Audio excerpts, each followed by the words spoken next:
Hello and welcome to Alternatives to Invasive Ventilation.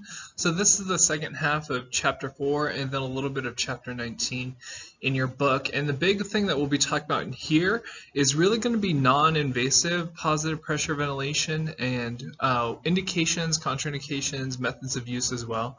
However, there are other forms of helping patients with flushing out their dead space for sure, with high velocity therapy, high flow oxygen therapy, other things like that we'll talk about here. When we're talking about non-invasive positive pressure ventilation, it's any form of ventilatory support applied without the use of an endotracheal tube or a tracheal tube. So without an ET tube or tracheostomy tube. It's considered non-invasive positive pressure ventilation. It provides two levels of pressures when we're looking at this. One's for inspiratory pressure and one's for expiratory pressure. There's even volume targeted modes out there as well. But the whole idea is to do two different pressures basically for the airway, which are triggered by the patient, where they can breathe and trigger a breath to trigger that extra pressure for inhalation. Or the ventilator, if we set a rate on it, the non-invasive ventilator where we set a rate on it, it will eventually time cycle. So if we set a rate of 10, then after a certain amount of time, it'll cycle into a breath delivery. So it depends what's going on with the patient, and then some of that depends on the mode that's being utilized as well. Non-invasive CPAP, just a CPAP itself, is technically not a form of non-invasive positive pressure ventilation. It is the application of continuous positive airway pressure throughout the respiratory cycle, but it's not considered a form of it. Inspiratory positive airway pressure is the higher pressure of the two levels when we're looking at it. So that some people call this IPAP, IPAP, so inspiratory positive airway pressure. And then there's also the expiratory positive airway pressure, or EPAP. This is the lower pressure level of the two pressures in non-invasive positive pressure ventilation.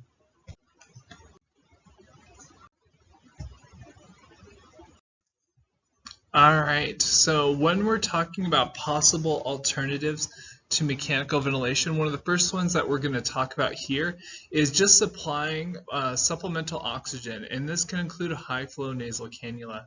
So this would be more of a conservative approach, and in some cases using a more conservative approach might avoid the need for invasive ventilation. So this is something that they might choose to do.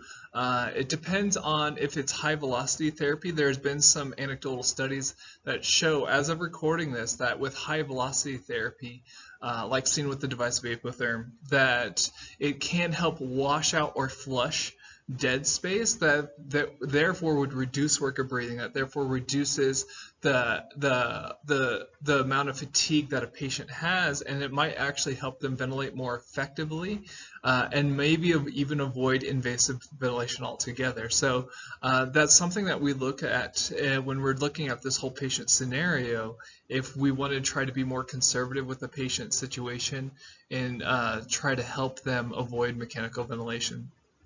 So providing supplemental oxygen through standard oxygen therapy devices or through more specialized respiratory therapy devices like high flow nasal cannulas might help relieve hypoxemia as well. So that hypoxemia component is a big thing. To if you're hypoxemic, your brain's gonna tell you to work harder to breathe to get more oxygen into your system. Well, if we were able to relieve some of that hypoxemia, we might actually be able to relieve some of that worker breathing. We might be able to see a decrease in the respiratory rate because they're not as hypoxic. So high flow nasal cannula allows for the delivery of high flows through a narrow tube or even a transtracheal cannula if they have a tracheostomy tube or something that goes directly into their trach itself. All right, so placing a patient also in Fowler's position, right? If we can get a patient sitting upright, that's going to help give them the appropriate delivery of medications So that may help them avoid the need for mechanical ventilation as well. So sitting a patient upright. This is very similar to what you see when we extubate a patient, unless they have a femoral arterial line in place. Usually we're going to sit a patient up unless there's a hemodynamic issue. We probably aren't going to be extubating in the first place. So when we're looking at ventilation and making the lungs most effective at exchanging gas, that upright position is going to be very helpful. We're going to take the pressure of the abdomen, the pressure of the chest wall, especially if someone has a lot of adipose tissue, we're going to take that and we're going to let gravity take that out of the way, so therefore it's not pulling on the rib cage, therefore it's not restricting the rib cage from expanding. So when we sit someone up, we get the abdomen pressure to go back down more towards the abdomen, and the chest wall pressure is therefore a little bit more open to allow for that patient to breathe a little bit easier. So something as simple as positioning, sitting them in a Fowler's position, can be appropriate, as well as appropriate for medication delivery. If we want to have good delivery of our bronchodilator, we want to have good delivery of whatever medication we're nebulizing, that upright position is going to be the most effective at ventilation distribution of that medication as well. So we need to keep in mind that hypoxemia can arise from a number of different causes, and this is where you go back to your histotoxic hypoxemia. Is there poisoning? Anemic hypoxemia, what's their CBC, what's their hematocrit, what's their hemoglobin? Circulatory hypoxemia, what's going on with their blood pressure, what's going on with their vascular tone, right? Is this patient in shock and they're vasodilated, right? So is there a pump failure or vessel pressure issue, right? And then finally, hypoxic hypoxemia, which is a diffusion defect, which means your lungs, they're not able to diffuse gas because you have a thickened AC membrane. And if your AC membrane is really thick, well, it's going to be hard to diffuse gas. And we see this in conditions like pneumonia, in even ARDS. So there are a lot of different causes for hypoxemia. So that's going to be one thing too, is making sure that we can reposition a patient, but then and give them oxygen. But why are they hypoxic, right? Let's look at that. Are they breathing, right? That's the fifth form of the histotoxic anemic circulatory and hypoxic hypoxemia. If they're not breathing, right, then they're not going to get CO2 out of their system. If they're not getting CO2 out of the system, then they're not going to be able to get oxygen into their system either if they're not breathing. So that's going to be a major thing, and that's why we see even on the board exams, they'll ask you, hey, a patient's hypercarbic, acidotic, and hypoxemic, what do you want to do? Well, if the right answer is make them breathe. If they're not breathing, that's the first life function, right? You can give them as much FiO2 as you want, but if they're not breathing, then they're not going to be able to get that oxygen really into their bloodstream effectively. So we need to make sure they're ventilating first. So what's the reason why they're hypoxemic? Are they hypoxemic because they're not breathing? Are they hypoxemic because their heart's not pumping? Are they hypoxemic because they don't have enough red blood cells, or the red blood cells are dysfunctional? Right, so this is where we're going over what are the causes, and then let's see if there's something simple there that can be readily reversible before we start putting them on mechanical ventilation, right?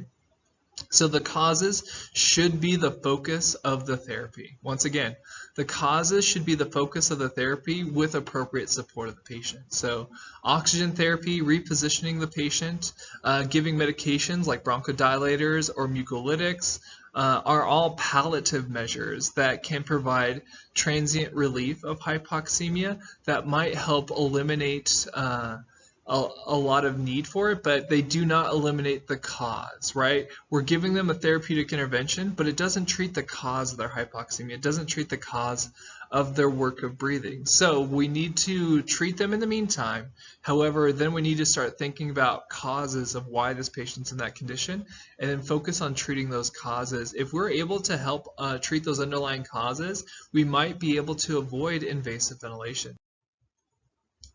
In some patients, non-invasive ventilation is a viable alternative to invasive positive pressure ventilation, and it might end up avoiding intubation. So non-invasive ventilation is the treatment of choice for an acute on chronic respiratory failure, unless they're unstable with their cardiovascular, right? So it's the choice treatment for acute on chronic respiratory failure. So we're talking like emphysema, COPD exacerbation here, right? We have someone that has emphysema, COPD, and they have an exacerbation of some sort. Let's say they get a pneumonia. Let's say they have that infection going on, right? Unless cardiovascular instability is also a factor, the first line treatment is going to be non-invasive ventilation over invasive ventilation, right? So we're going to start with non-invasive ventilation in that patient population. So that should be at the top of your thinking when we're looking at these patients. Hey,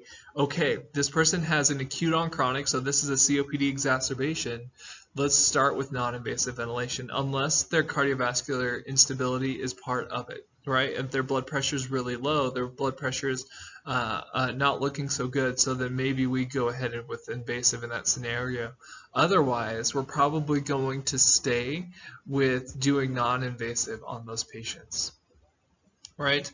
So it's been shown non-invasive. The reason why here, this is, we talked about evidence-based in one of the other videos, or we will, if you, depending which order you're watching the videos. Depending on the evidence right here, it shows that using non-invasive ventilation for an acute on chronic respiratory failure has been shown to reduce the need for intubation. It's been shown to reduce complications of ventilation and even shorten hospital stay and reduce mortality rates. So all those things are very good things. So that's why in this patient population, right, your COPD exacerbation type population, we're going to start with non-invasive. So it's important to recognize that the patient must meet criteria for non-invasive ventilation, and they should not have any excluding factors, which we'll talk about here in a little bit. But invasive ventilation with intubation is indicated if there are any contraindications for non-invasive, right? So when we're going to look at this, we're going to look at the indications and contraindications, but understand for an acute on chronic failure, this is the first line treatment of choice, right? So even though it's controversial, non-invasive ventilation can be beneficial for patients with acute respiratory failure. So that's this one here, right? So it can be beneficial for patients with acute respiratory failure that's associated with cardiogenic pulmonary edema. So if someone has heart failure, they get cardiogenic pulmonary edema. That's one of the things where NIV has been shown to be effective with it, right? Acute on chronic hypercapnic respiratory failure, patients with musculoskeletal problems like hyposcoliosis, those things can increase the work of breathing. Polio syndrome, right? They may be well suited for non-invasive ventilation as well, right? So a patient with ALS, right? Anything that can go in there, they might be appropriate for non-invasive ventilation as well. So non-invasive is also an alternative to invasive ventilator supports on patients with acute situations. So if they have an acute hypercapnic episode, right, COPD, right, they have an acute hypercapnic episode of COPD, then we can easily use non-invasive ventilation to help get that CO2 under control and avoid that. So that's considered a standard of care for COPD patients, right? We've already talked about that. Non-invasive ventilation is an effective method of resting ventilatory muscles. So if someone's working really hard to breathe, start to think non-invasive. So it's an effective method for reducing or helping rest the ventilatory muscle workload, right? We're resting those muscles and averting respiratory fatigue and failure. So if someone's working really hard to breathe, that's where non-invasive ventilation might help on these patients. So patients with neuromuscular disorders that develop an acute respiratory acidosis or muscle weakness that progressively worsens, so let's say their maximum inspiratory pressure values are low or their vital capacity is low, usually those patients will need intubation. They'll need invasive ventilation, right? Because they've reached a point where just helping support the worker breathing is not going to be enough, right? So non-invasive helps support that worker breathing, helps support that workload, but it doesn't replace that workload. That's where invasive ventilation comes in. That's why we go to invasive, is we're going to replace the workload that your body's going through with a mechanical workload, so those muscles and everything can recuperate, right? So if they have a MIP that decreases or vital capacity that decreases below level, and they have an acute respiratory acidosis because of a muscle weakness of any kind, disease process, they'll require prompt intubation.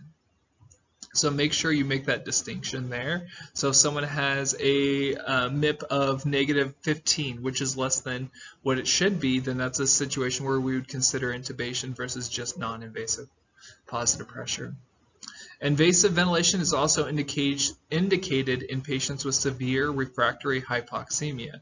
That's associated with work of breathing, right? So if someone's on over 60% oxygen, right, and their PaO2s are just not changing, and they're still hypoxemic, right? That's where we look at invasive ventilation, because they're working really hard to breathe, they're trying to pull it in, and they're just not able to get enough there. So we're going to need a more direct route to help reduce that workload of breathing, and that's invasive ventilation, where we take over the workload of breathing.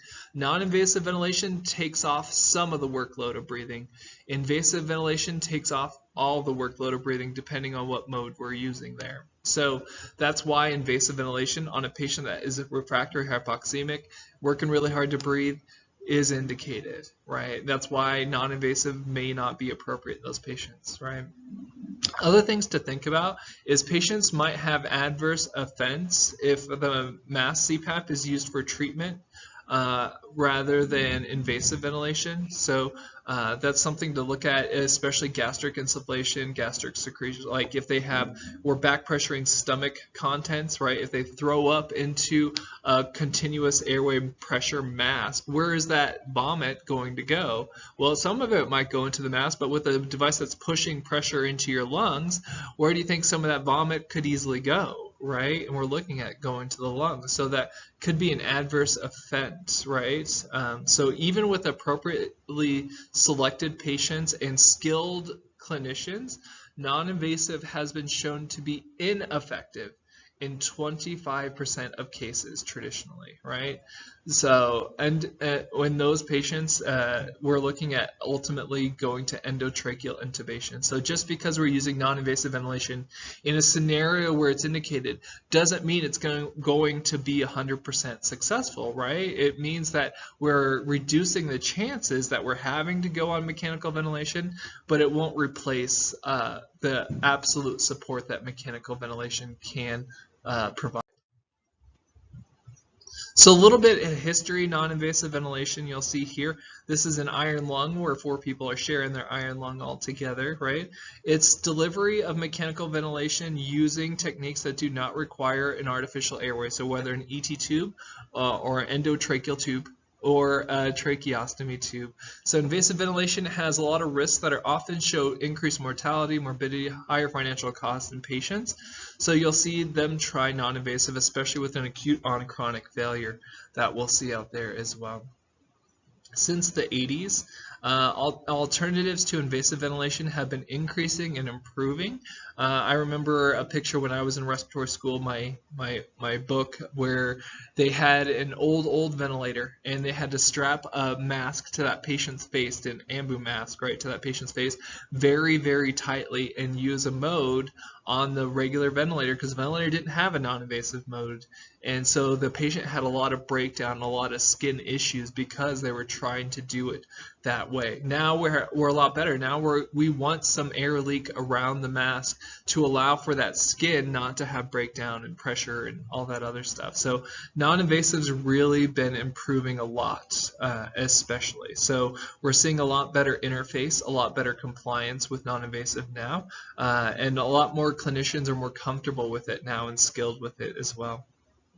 Evidence shows that non-invasive can reduce the need for intubation and its related complications, reduce mortality, shorten hospital stays. Once again, that evidence is based on the right patient criteria. And does it mean that it's absolute that it'll work in every situation? No, right? And that's where we got to understand we're reducing that likelihood of going on mechanical ventilation, but it doesn't mean that we're completely going to be able to avoid it in all cases. Non-invasive methods, right? There are 3 methods to apply non-invasive ventilation. You could do negative pressure ventilation, like what you see here with the iron lung, right? There's an iron lung, there's a little kid in there. And then there's even a thoracic wall one, like a chest clasp that is out there. Hayek Medical makes one of those now. So you do negative pressure ventilation, right, which pulls the body surface pressure open, therefore pulling pleural pressure more negative, therefore pulling the lungs open, and using normal physiology to breathe, right? It mimics your normal physiology to breathe, right? You have your abdominal displacement ventilation that you see here at the bottom. And then finally you have positive pressure ventilation, which is what we're talking about with a BiPAP mask or CPAP mask or non-invasive positive pressure, right? So negative pressure ventilation, which are both of these pictures, peaked with the polio epidemic, and it operates on the principle of increasing volumes by applying negative pressure to the body surface, which increases transpulmonary pressure, which then helps pull the lungs open and then naturally create a pressure gradient that's higher in the atmosphere, lower in your lungs, so you pull gas in, right? You're pulling gas in, you're breathing in, right? Exhalation is passive on these machines, and it's just based on the elastic recoil of the lung and the chest wall, right? But the big thing here, how portable are these ventilators? How able are we to go grab an EKG on this patient or toilet them, things like that. So there's some limitations to these devices, and that's why traditionally you'll see more positive pressure non-invasive. However, even this, the negative pressure ventilation that we see down here with this little kid, the people that make this still, they're seeing some benefits out there for certain populations. Positive pressure ventilation, a little bit of history. I love history. I don't know why. So bonus content for you in nerd time. I love it. Can be traced back to the 1780s. Yeah, that's not a typo. 1780s, right? Ventilation with a mask was first used in the 1940s with a machine called the IPPV, right?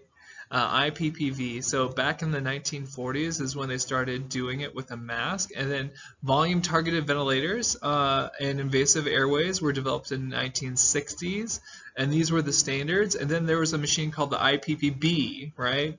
Intermittent positive pressure, right? And so it became the means to deliver medication using positive pressure breathing. It was good for lung expansion, but they could also use it for mechanical ventilation as well, right? And we might have some of these still in our lab for sure. And there's still facilities out there that use IPPVs as well. They're very effective in the right situation with the right patient population. They're still very effective.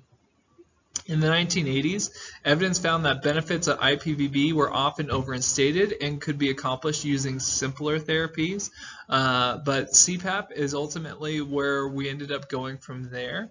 And that was something that they found was very, very effective for obstructive sleep apnea. Remember, CPAP is more for oxygenation, and it stents open the airways, right? So if you stent open the airways, you allow for a lot more gas to move in and out and allow for a lot more pressure to help with diffusion of gas as well. So it does help support the patient's breathing, especially if there's an airway collapse issue.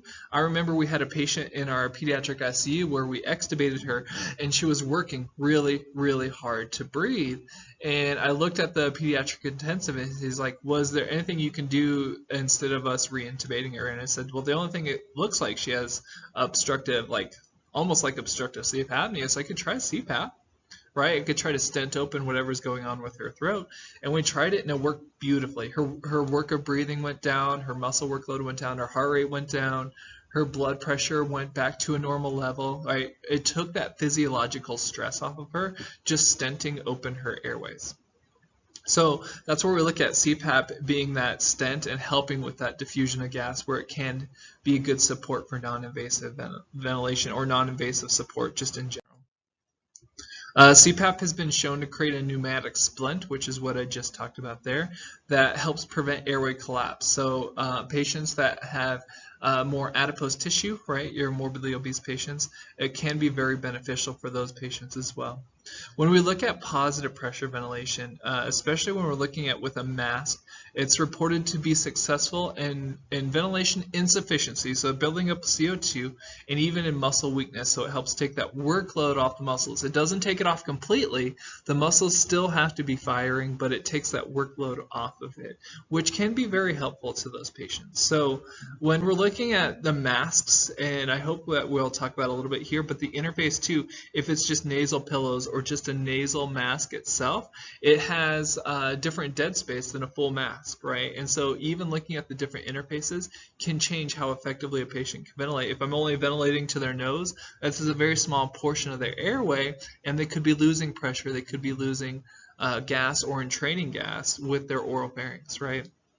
So these are all things that we'll have to talk about, and we'll talk about dead space here a little bit with the mask. As of recording this video, the evidence showed that mask or full mask therapy that covers both the mouth and the nose, whether it's the whole face or the mouth and the nose only, right, whatever interface has both mouth and nose coverage, has been shown to help with hypercarbic patients, so patients with high CO2 levels. And so that's why you'll see a lot of facilities use a full mask version out there, whether it's the one that covers just from the eyebrows to the jaw, the ones that just go to the nose and the mouth, right? It depends on the facility and the interfaces available there. But it's been shown to help those patients that are hypercarbic. So when we're looking at the success is usually a pressure target or a volume target with these. You'll see volume targeted non-invasive, and it just needs clinician familiarity, right? You just need to practice and get comfortable with these methods and how to troubleshoot these methods, and even patient care with these methods for them to be successful. So non-invasive ventilation is now used to treat both acute and chronic respiratory failure in multiple settings. So you're going to see it in a wide variety of settings, not just an acute care setting, but you also see an outpatient home care, things like that as well. Goals and indications of non-invasive ventilation. Well, in the acute care setting, this is the first one that we'll talk about here. In the acute care setting, we're looking at something as simple as making sure we're going to try to avoid intubation as needed, right? Because intubation can be one of those primary things that can lead to a prolonged stay. It can have a lot of side effects, which we'll do a whole separate lecture about side effects of mechanical ventilation. So things like the intubation procedure itself can lead to airway trauma. They can aspirate during the intubation procedure for sure, and that's one of the reasons why RSI, rapid sequence intubation, is there as well to help avoid aspiration. Nosocomial pneumonias, right, their ability to protect their airway. Having a bypassed upper airway is going to be another thing that can be a predecessor to a pulmonary infection as well. So that is one goal, to avoid intubation, right? Because there are things associated with intubation that aren't the most beneficial sometimes, and we got to look at risk versus benefit with each patient scenario. Hey, there are some risks with intubation: airway trauma, aspiration, nosocomial infections. Those things are all risks with intubation. Can we manage this patient non-invasively? That's what we're looking at here. Shortens the stay in the ICU, or if we can get that work of breathing under control, we can reduce the workload of the lungs or the heart or any of those things there that can help in those indications there to keep that patient in the hospital as few as possible, right? To get them as stable as possible so they can transition to a floor or transition to discharge from the hospital. Shortening the hospital stay, reducing mortality, preserving your airway defenses when you put you on mechanical ventilation, especially if we're using things like rapid sequence intubation. We're going to be using paralytics. We're going to be using sedation traditionally for almost every mechanical ventilated patient. We're going to be using some form of sedation. Well, what does that do to your airway defenses, right? What does that do to your cough, your gag, right? Does that inhibit it? Can that impact it? The other thing too is with an artificial tube, whether it's a tracheostomy tube or an endotracheal, what's your ability to swallow? When you swallow, your throat moves up and forward. When you have a cuff that's stuck in your trachea and inflated, what's going to be your ability to swallow? What's going to be your ability to have that natural airway motion to to defend your lungs from getting aspiration into it, right? And people are like, well, the cuff's inflated.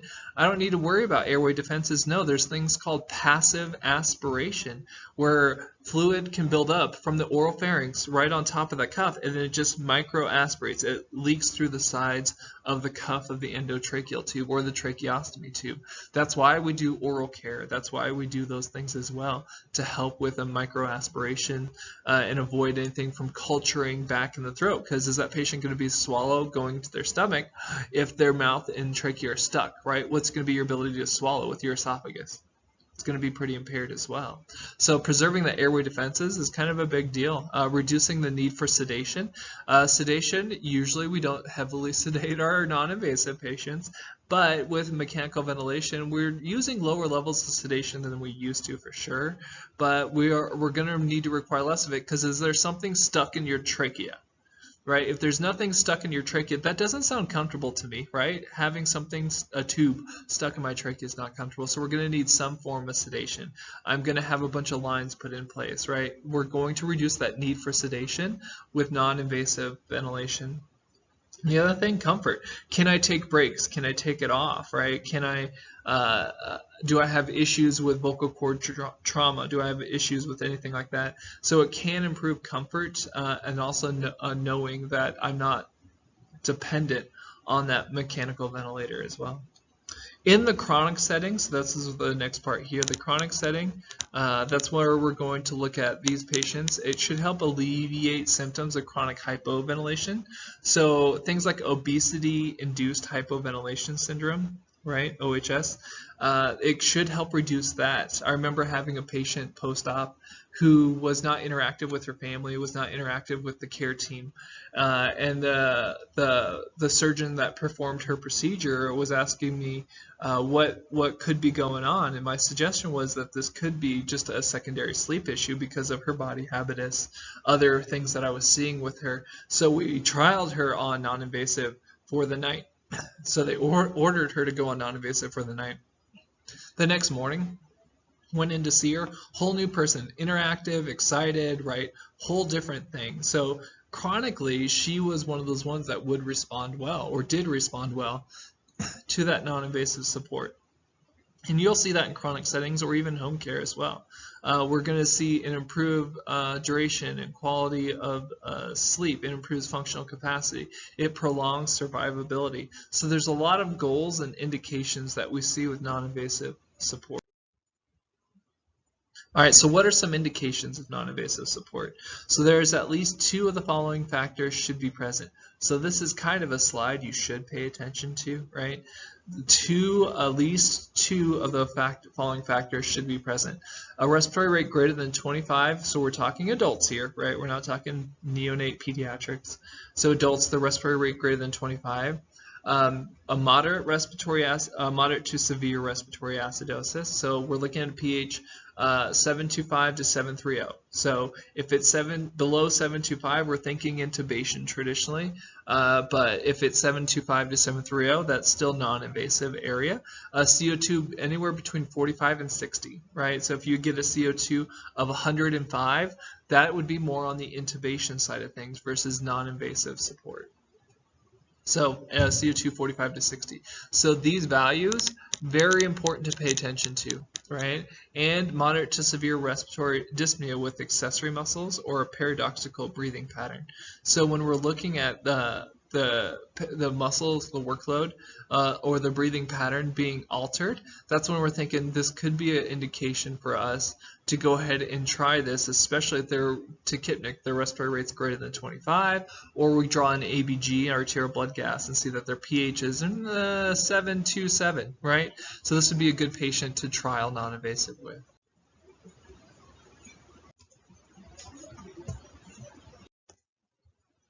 All right.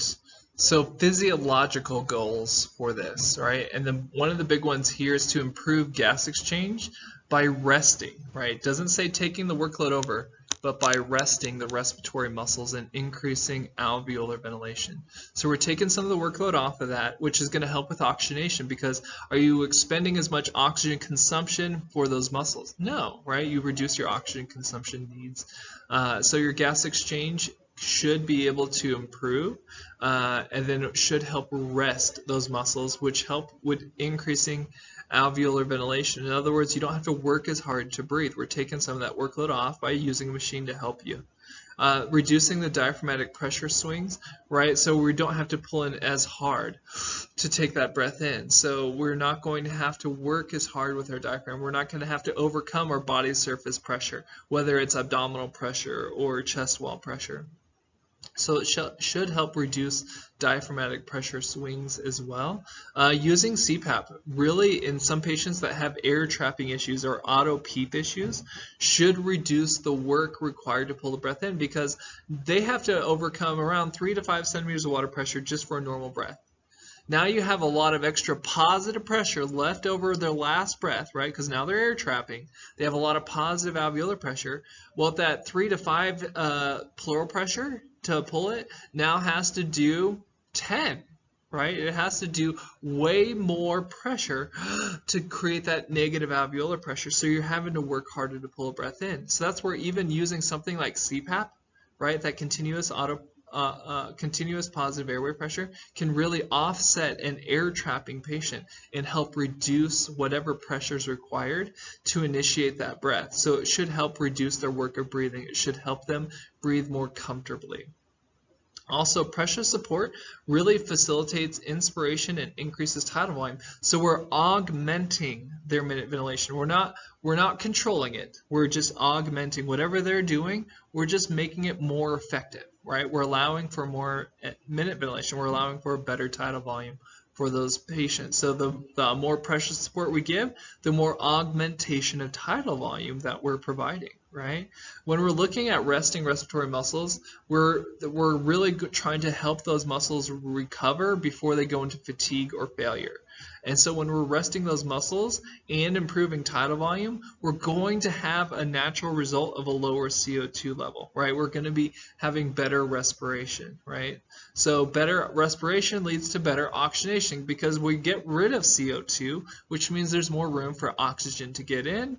And then once we have better oxygenation and less CO2 in our system, our brainstem gets the signal saying, hey, you don't have as much CO2 in your system, you have more oxygen in your system, right? Via your chemoreceptors and your pH levels. It tells your brainstem, okay, you don't need to breathe as fast anymore. So what happens with the respiratory rate?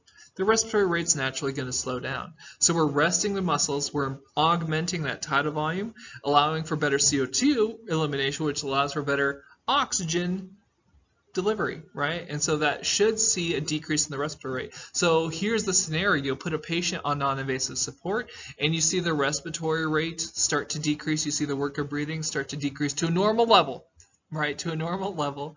That's a sign that it's physiologically appropriate for that person. We're helping them breathe more effectively.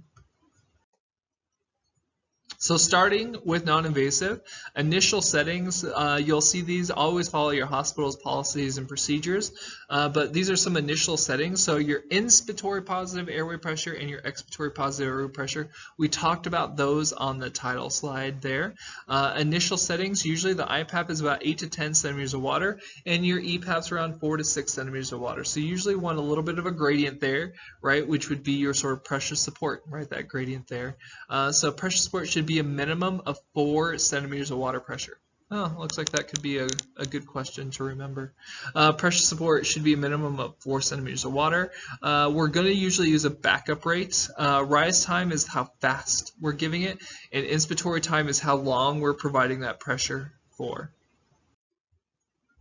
When we're looking at different conditions, and you'll see these in your book, you'll also see these in other books out there, like your Oakes ventilator management book. We'll talk about it in different disease contexts. When we're looking at an exacerbation of COPD, where there's an increase in airway resistance, you'll usually see tachypnea, right? So you're going to have hyperinflation, auto PEEP, right? And then we're having a crazy cycle here, because now they're having a lot more pressure build up with each breath each breath, it's getting worse, it's getting worse, it's getting worse, right? As the hyperinflation advances, the respiratory workload of the muscles goes up, right? So this increases oxygen requirements because the muscles are working harder, right? If you increase oxygen requirements, because the muscles are working higher, then you're going to need more oxygen in your bloodstream. So your brainstem's going to say breathe faster, which is that good for this patient population? No.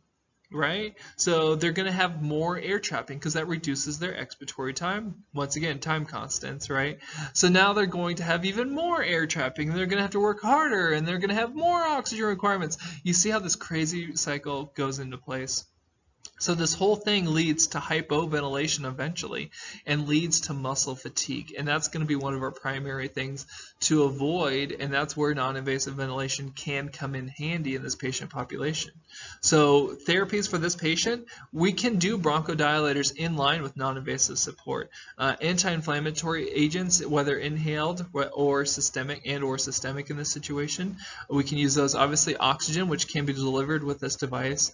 Antibiotics, if there's an infection, bacterial infection likely, so we need to get a CBC and or a culture, even though cultures can take a couple of days, right?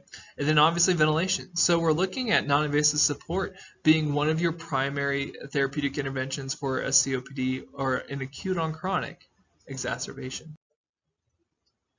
When we're looking at the studies show COPD patients in exacerbations in non-invasive, it reduces their workload, it reduces the respiratory rate, it increases their tidal volume, so it helps them breathe more effectively without putting a tube in, right? It helps them breathe more effectively without a tube in. So the non-invasive with face mask significantly. So we're not talking about just nasal pillows or just a nasal mask that covers the nose only, but a mask that covers the nose and the mouth is shown to reduce the need for intubation or reduce the duration of mechanical ventilation because we helped relieve that workload sooner, right? Shortens the stay in the ICU, reduces complications, reduces mortality rates. So there's a lot of benefits to this patient population being started off with non-invasive. So they're working hard, they're in an acute on chronic situation. That's where we start with non-invasive ventilation. What about asthma, right? That can have air trapping too, right? So we see that as well. This is very inconclusive as of recording this video, right? Status asthmaticus, right, is complicated by CO2 retention. Usually when there's been outcomes where CO2 retention might be improved. We don't know, right, when we're treating with this. So patients show improved gas exchange overall, a decreased CO2 overall, which is a benefit, right? They usually have better vital signs within 2 hours of starting non-invasive. They respond better to delivery of medications. It does help with distribution and inertial impaction of those bronchodilators and whatever medicines you're nebulizing. It has been shown to decrease intubations and reduce complications, reduce mortality rates, and especially for patients that do not respond to more conventional methods as well. So the evidence isn't as strong in asthma as it is for a COPD exacerbation. However, there is some evidence out there that shows benefits for sure in this patient population. What about hypoxic respiratory failure? So ARDS is going to be one of your big ones here, which is a syndrome. It's not a disease, it's a syndrome, right? Acute respiratory distress syndrome. So you can develop this a number of different ways. The number one cause of ARDS is sepsis, right? An infection where your body goes into a massive inflammatory state. So we're seeing a severe impairment in gas exchange and results in refractory hypoxemia. So one of the equations that we look at this is a PF ratio, PO2 to FiO2 ratio. And if it's under 300 and the respiratory rate's over 35, that means that their diffusion of gas is very poor. Their ability to get oxygen from the alveoli into their bloodstream is decreased. So they looked at supportive with non-invasive ventilation versus just supportive care with oxygen, right? And so gas exchange was improved with non-invasive, reduced the need for intubation compared to just giving them FiO2 alone. It reduced mortality rate. It was more effective at improving oxygenation even within 1 hour and a shorter length stay in the ICU. So those are very important parameters. So just treating them with oxygen alone compared to giving them non-invasive support in these patients, non-invasive support showed benefits, right? Some research shows no improvement in patient overall condition unless they were hypercapnic. So usually when we're looking at these patients with hypercapnia, with high CO2 levels, that's where we're seeing non-invasive ventilation be very supportive, if not high velocity therapy as well, as studies start to come out on that. All right, one of the things that we got to look at with non-cardiogenic pulmonary edema. So let's say this patient had a fluid overload for some reason, right? Let's say they had an IV and they got 5 liters of fluid for some reason or another, right? They just got fluid overloaded, so it's not due to heart failure. It's due to something else, right? Fluid overloaded. If they're not responsive to pharmacologic therapy, right? So like a diuretic and oxygen therapy, the use of mass CPAP with oxygen may help the alveoli, right? It might help with these cardiogenic pulmonary edemas. It's not forcing fluid back into the capillary, right? That's not what it's doing here. But what it does do is it increases oxygenation by helping the diffusion pressure, right? So it helps diffusion of oxygen into the bloodstream, into the capillary. We're increasing FRC, we're increasing the surface area.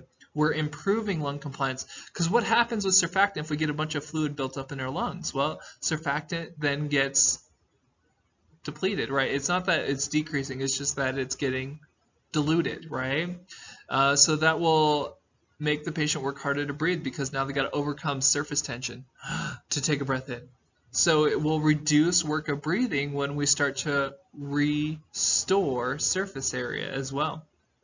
Right, we're going to reduce the need for intubation. It's been shown to lead to shorter ICU stays and improve mortality rates. So even with cardiogenic pulmonary edema that we're looking at here, cardiogenic pulmonary edema, heart failure patient, classic CHF patient, it's been shown to help those patients. So mass CPAP, it's great, right? It's been shown to help those patients. So that's one of our first-line therapies in a cardiogenic pulmonary edema. Right, so using, what about, that's just mass CPAP in cardiogenic pulmonary edema. What about using IPAP? What about using 2 different levels of pressure in cardiac pulmonary edema? Well, that's what we're looking at here. It's been shown to improve gas exchange, improve the pH, reducing intubation. So patients that were already hypercapnic responded the best to using the 2 pressures versus just using CPAP alone. So if you draw blood gas on someone that's in cardiogenic pulmonary edema, they're in heart failure, they come in, they're working hard to breathe, and you draw blood gas and they're hypercarbic, right, their CO2 levels are really high, then that's where you probably should use the 2 levels. But if their CO2 levels are within normal limits, then we should probably just use the CPAP. So current recommendation is a CPAP of around 10 to 12 centimeters of water initially for the treatment of acute cardiogenic pulmonary edema, if you're wondering what that stands for, right? Acute cardiogenic pulmonary edema, who are not hypercapnic and are currently dyspneic. So if they're not hypercapnic, CPAP of 10 to 12. If they are hypercapnic, then we're going to use 2 levels of pressure to help augment their minute ventilation to help get rid of that CO2. What about nocturnal hypoventilation patients, your OHS type patients, right? So central sleep apnea, OHS, and OSA, right? Especially if they're combined with a condition, a baseline condition like COPD or heart failure, may lead to daytime CO2 retention. So that person's not going to have good quality sleep. They're not going to be able to interact well throughout the day. They're going to work harder to breathe breath by breath throughout the whole day. So a lot of times these symptoms will manifest during the daytime without intervention and lead to respiratory failure if they don't get treated for it. So therapy for obstructive sleep apnea, that's primarily when we're talking about this context, is continuous positive airway pressure. We're going to give them a CPAP. Now, are there other devices out there that use internal stimulators that keep the throat open, right? There are other devices out there that also help as well. There's mouth guard, there's these unique mouth guards, and there's other things out there as well. But when we're looking at this context of non-invasive pressure, That's where we're talking about here. CPAP is considered one of those to help do internal stenting open of the airways, and it's supposed to help improve daytime gas exchange and symptoms with chronic hypoventilation. So they should be able to interact more. They should have more energy levels throughout the day, right? It should help with those patients if it's therapeutic. So central sleep apnea and OHS are to start with CPAP, and if they're not responsive, that's when we add the 2 levels of support, where we do the IPAP and the EPAP, or treat with that. So central sleep apnea, they'll still start with just regular CPAP and see if that's enough to help support that patient. If it's not enough, then they can move to more of a biphasic approach, or doing 2 pressures, an IPAP and an EPAP approach. So when we're looking at extubation, what about, hey, Derek, we're going to go extubate a patient. Should we extubate to non-invasive? Well, this is the whole thing here about non-invasive during extubation. So after extubation, there's a lot of stress placed on the respiratory muscles that can lead to fatigue and reintubation. So if we can reduce that workload after extubation, even if it's temporary, that could help our patient overall.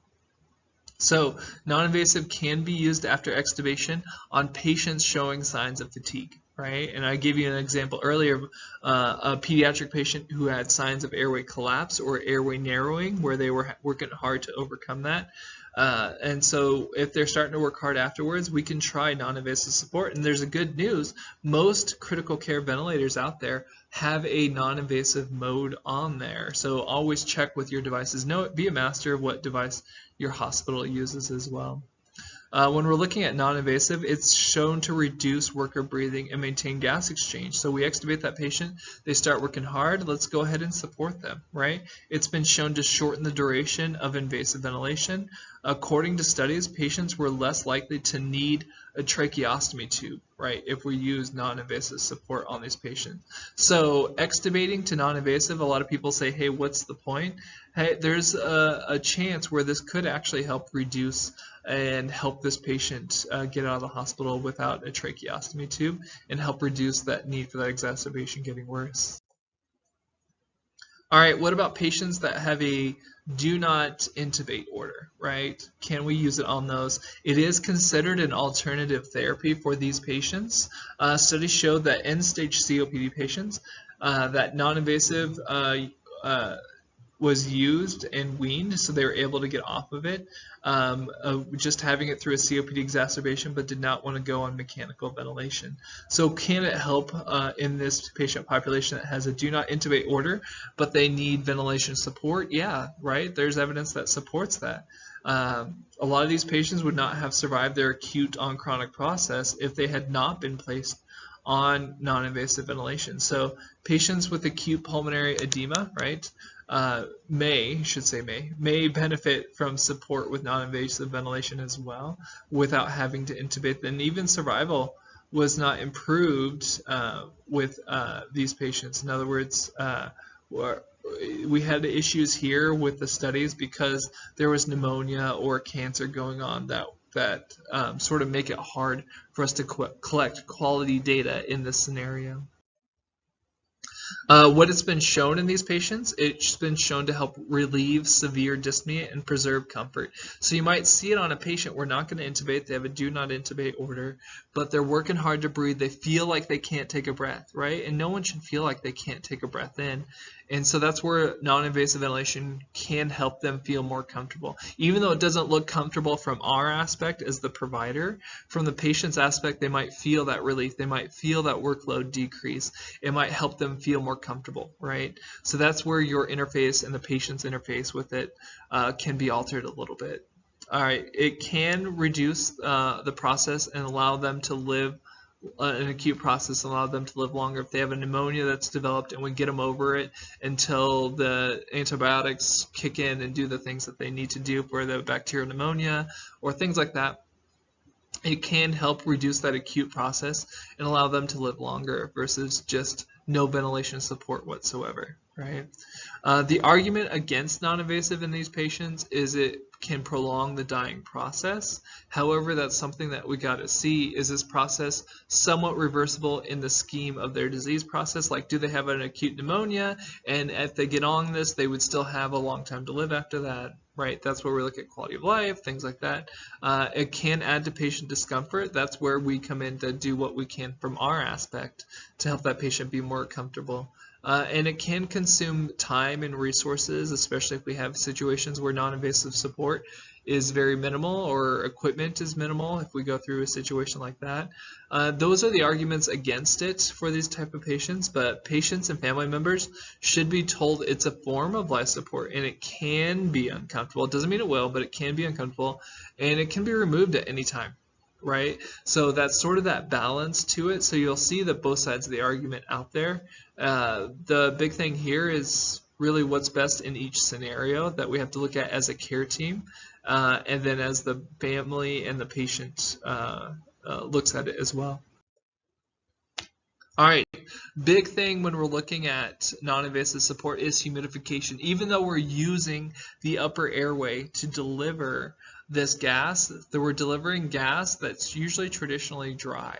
And so even if we're using our upper airway to deliver, we have a dry gas going through our nose and our mouth. Okay, traditionally your nose is designed to help humidify, filter, heat, right?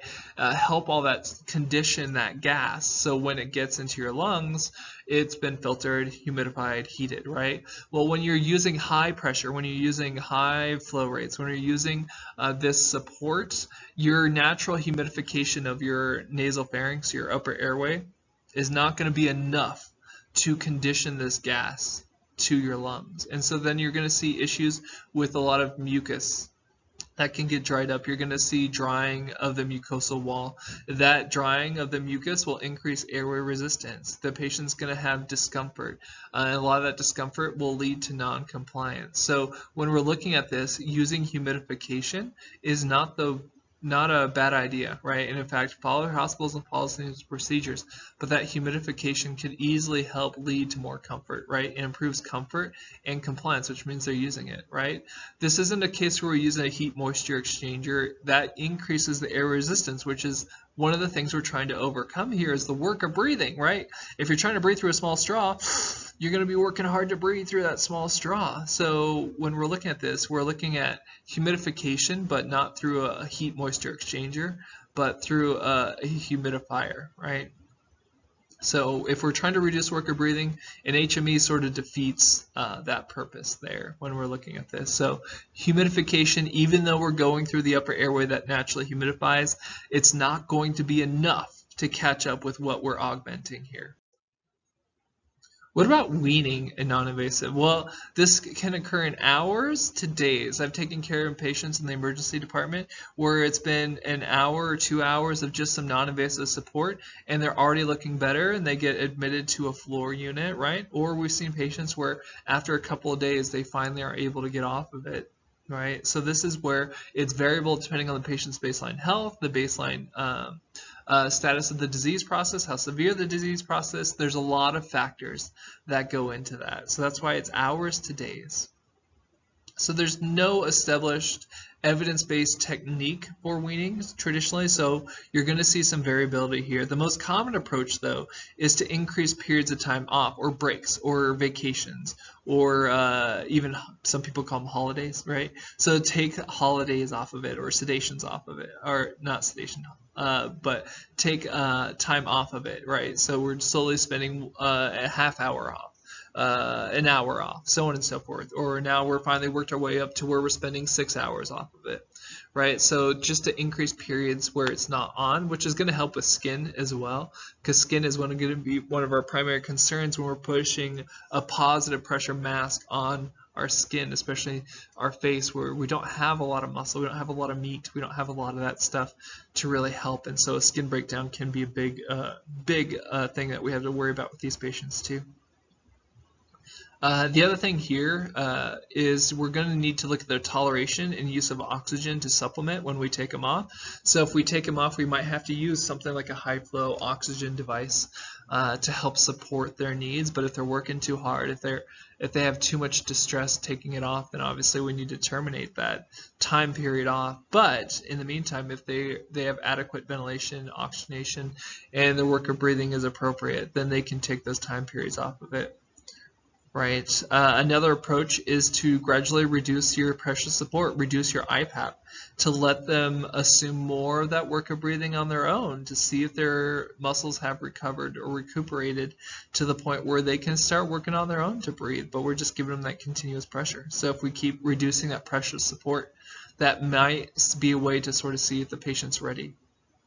The reversibility of the disease process that cause the acute respiratory failure is the most important consideration for successful weaning. So have we reversed any causes, right? If we haven't reversed any causes, then odds are that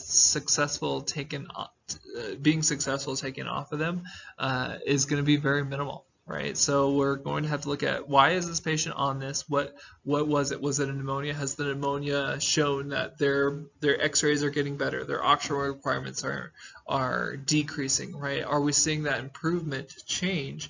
If we haven't seen that, then taking them off probably won't show a bunch of benefit to that patient. So we're going to see different ways to wean here as well.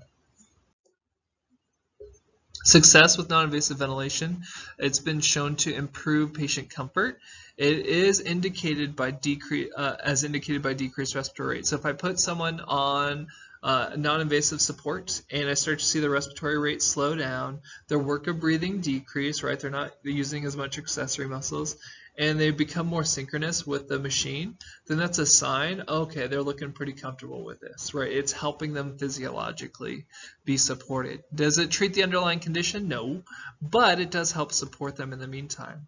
Other things to look at, if we have low IPAP levels, usually result in an increased respiratory rate caused by a low tidal volume.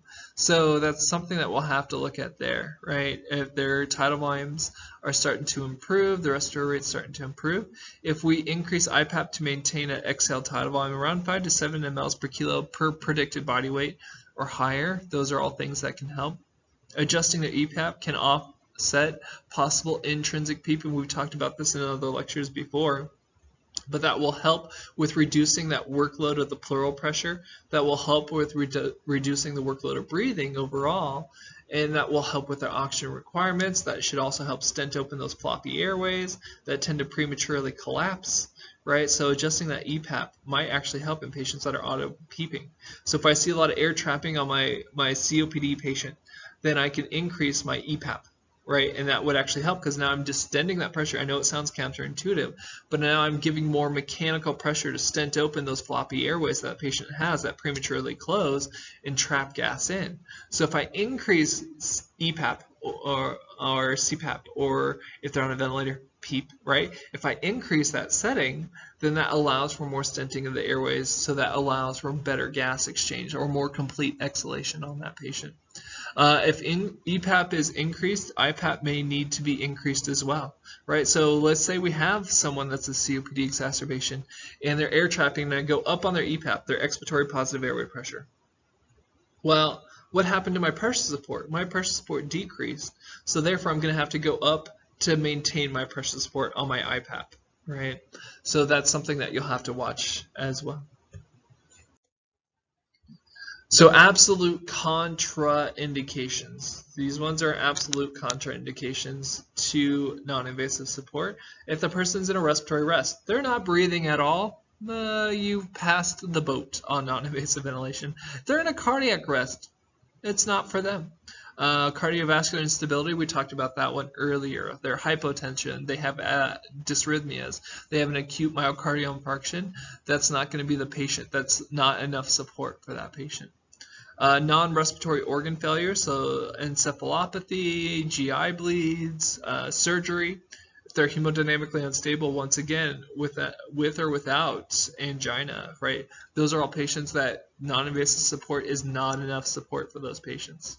If a patient has a TE fistula, that means gas can go into their stomach really easily, and so we need to bypass that fistula, and that's where an invasive airway would be most appropriate, whether it's a tracheostomy tube or an endotracheal And then finally, if the patient's uncooperative, right, that's going to be something as well to watch. Impaired mental status, hypersomnolence, if they can't protect their airway, right? Those are all things that we need to be careful with. So that's an absolute contraindication.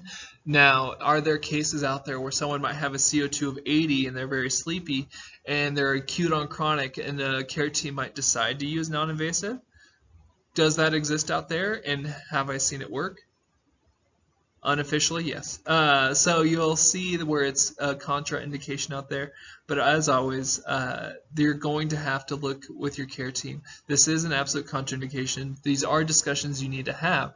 Can this patient protect their airway? If we put them on a non-invasive method, what if they vomit into it, right? What's going to happen? What if they aspirate that, right? So these are all reasons why we have to be good clinicians and bring up these discussions if this is something the care team wants to go through, but those are absolute contraindications. So inability to protect their airway or risk of aspiration, that's not non-invasive, that's invasive, right?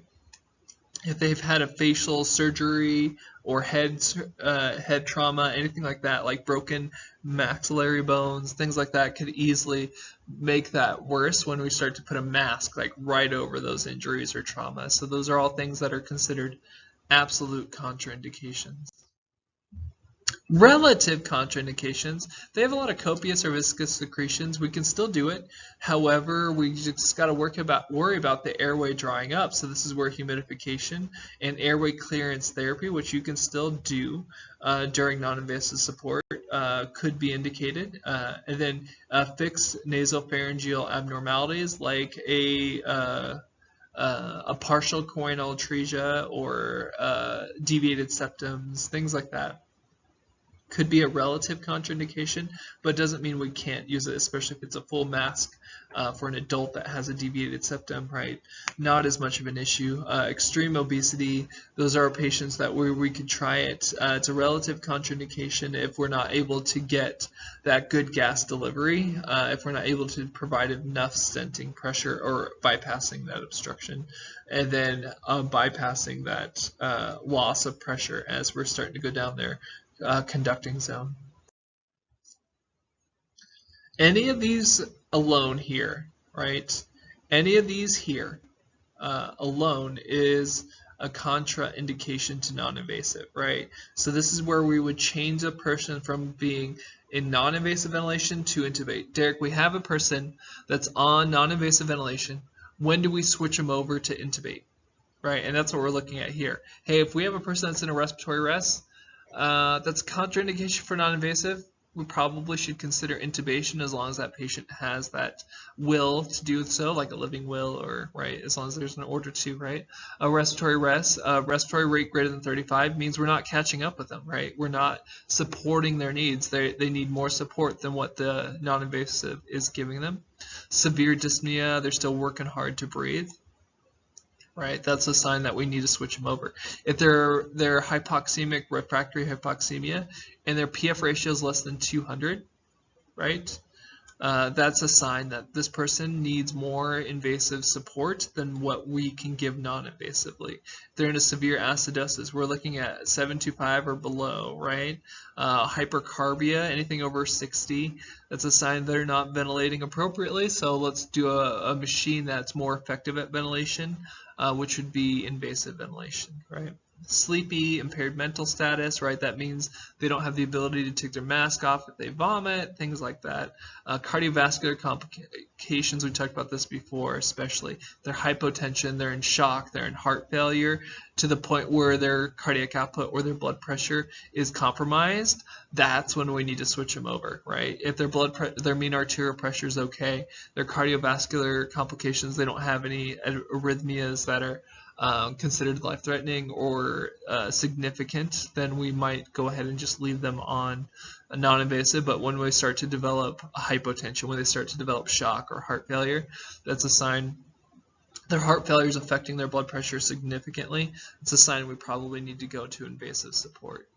Obviously, if they failed non-invasive, and there you'll see other things like someone goes to sepsis or they have an embolism, which will help, not help, but help make it harder for them to breathe, we're going to see that those persons might need more support than what we can give them non-invasively. So any one of these factors alone is a contraindication for continuing non-invasive support.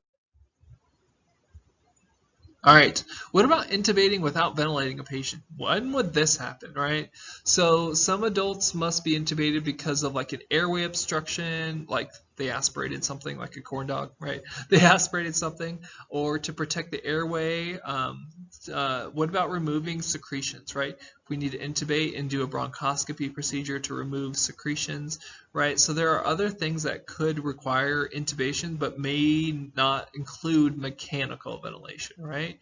So if there's no indications for ventilator support, then we're looking at, okay, we're just going to intubate for this procedure alone. They may not need ventilatory support, right? So like when we go to provide surfactant for a baby, we're traditionally going to intubate. Now there are other things that are coming out and may already be out there where we don't have to intubate to provide surfactant, but that's an indication where we'll intubate, but we may not necessarily have to put that baby on mechanical ventilation.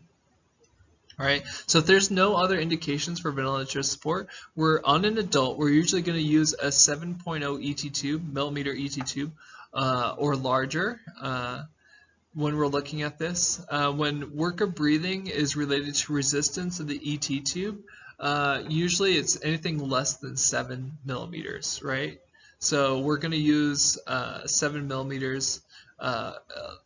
Anything less than 7 millimeters can lead to an increase in airway resistance, and if you need to put a bronchoscope down those tubes, it's also very hard as well, right? Some of them may not fit unless you're using a pediatric bronchoscope, and then even then, a pediatric bronchoscope, how effective is that going to be at removing secretions, right? So when the minute ventilation is over 10 liters per minute for that patient too, then we should not use tubes less than a 7.0, right? So the smaller the tube, the less minute ventilation we can use, right? And so that's an advantage of going up on the endotracheal tube sizes. We can use a higher minute ventilation with less turbulence, so more of a laminar gas delivery as well as exhalation. So work of breathing through an artificial airway, we can cover that later on in chapter 17, but those are all things to look at. So we need a 7 millimeter or larger, right? Anything less than 7 when the minute ventilation is over 10 liters a minute is not appropriate. What about some ethical considerations, right? When we're looking at this, there's a lot of debate, and we did touch on some of it a little bit earlier with the DNI orders, right? So we're looking at the decision-making process here before initiating mechanical ventilation. We're thinking we're going to intubate or whatever. Does the patient want to be on ventilatory support, right? Does the patient want to be on support? If the patient is unable to answer, then we need to have a designated surrogate for that decision. What's their living will state? What is their medical power of attorney state, right? What is their family state, right? This is the consideration that we need to look in. If they can't answer, do they have a designated surrogate to answer for them? Does the patient have a living will? Do they have an advance directive? Do they have some sort of legal document indicating their wishes regarding life support procedures, right? And we got to respect that. And so that's something that we need to pay attention to before we start putting people on machines. Right? So these concerns need to be addressed before we put someone on the machine. Invasive ventilation is actually contraindicated when it's contrary to the patient's advance directive. So you're looking at what are your contraindications for mechanical ventilations? When the patient's advance directives say so, right? So it might be considered contraindication if it would be considered medically pointless or futile, right? If it's medically pointless or futile for intubation, mechanical ventilation, or if there's no reasonable chance exists that the ventilation would extend a person's quality of life in a meaningful way, it probably is contraindicated. Probably, right? Like I said, this sort of gets into a gray area here. I wish I could give you absolutes, but this type of subject, not so much. Non-invasive support is an important option for patients requiring mechanical ventilation. There are three basic methods for applying non-invasive ventilation. You have negative pressure ventilation, abdominal displacement ventilation, and positive pressure ventilation, right? So we have a couple of those there. The physiological goal in non-invasive ventilation, especially if it's acute respiratory failure, so that's where we're going at here. The physiological goal of non-invasive ventilation in acute respiratory failure is to improve gas exchange by resting the respiratory muscles in increasing alveolar ventilation. Once again, to improve gas exchange by resting the respiratory muscles and increasing alveolar ventilation. That's a lot to write in there, but that's what it's trying to go at, right? Resting the muscles, allowing the muscles to rest, and letting the alveolar ventilation be augmented, right? We're augmenting that. The next one here, the most significant benefit of using non-invasive in treating acute respiratory failure caused by COPD is, what do you guys think?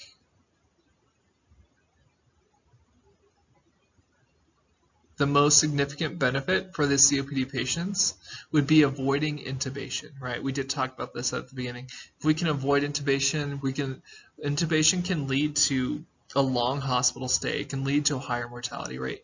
It can increase healthcare costs. So if we can avoid intubation, that's going to be a primary thing that we need to look at here for that patient population especially. Non-invasive ventilation may improve daytime gas exchange symptoms associated with chronic hypoventilation for patients that continue to hypoventilate despite CPAP therapy. So it will help their activities of daily living. In other words, they're more interactive, they're more able to be mobile and active as well.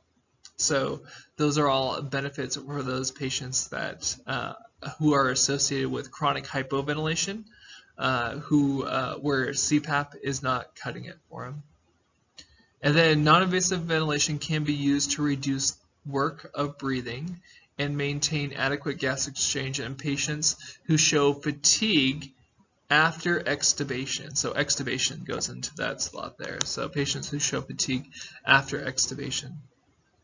Right, and so they're starting to work harder to breathe. They're starting to look like they're getting tired out. That's where non-invasive might be indicated as well, right? Or try. It just depends what's going on with the care team and the decisions you come up with there. Whatever is best for that patient in that scenario.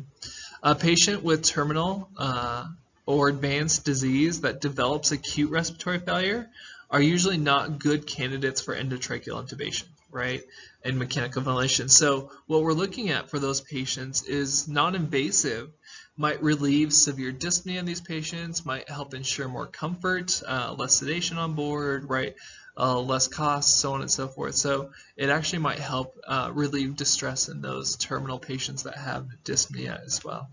So that's part of your ethical things, which we've already talked about a little bit here. All right, some more concept checks. Non-invasive ventilation should be initiated if patients with moderate to severe obstructive sleep apnea who do not respond favorably to CPAP. So moderate to severe obstructive sleep apnea. So we're looking at OSA, right? If you're like, I need to fill in, know what to fill in, OSA, right? Obstructive sleep apnea.